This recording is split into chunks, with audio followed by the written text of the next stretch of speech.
Bon allez, on va faire un petit tour d'horizon des déclarations des quelques patrons d'équipe, enfin de moins des gens qui sont importants pour les équipes, pas forcément les patrons. Marco, tout est possible pour Verstappen au championnat avec de meilleurs qualifs.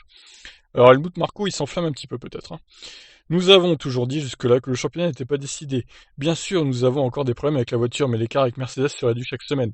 Nous devons juste être plus forts en qualif, car c'est notre point faible.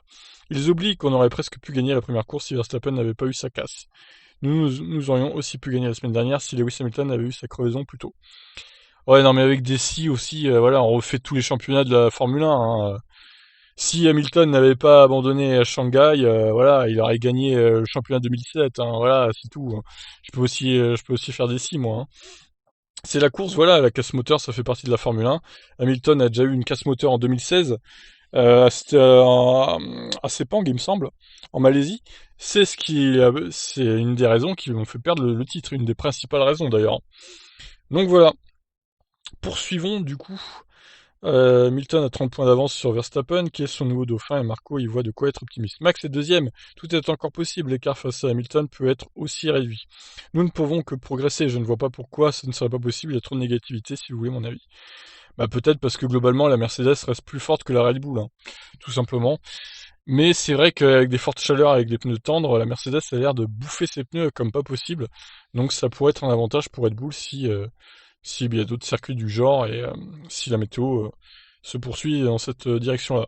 Nous avons choisi une stratégie différente, mais au final, nous devons juste conclure que nous étions plus rapides que Mercedes dans chaque partie de la course et avec chaque composé. La stratégie ne s'est finalement pas avérée si importante, bien qu'elle nous ait donné une certaine marge de sécurité au départ de la course, lorsque nous étions déjà plus rapides sur les pneus durs que Mercedes ne l'était avec les médiums.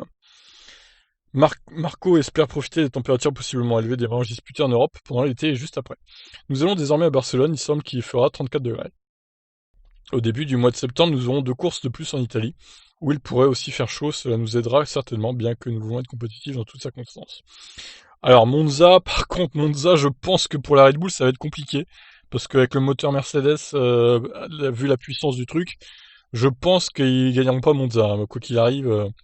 Bon, Mugello, c'est vrai qu'il y a tellement de virages rapides, c'est un Silverstone de puissance 10 000, donc il pourrait bien gagner Mugello aussi, par contre. Quant à Imola, difficile à dire. Je pense que Mercedes serait un peu plus forte que Red Bull quand même.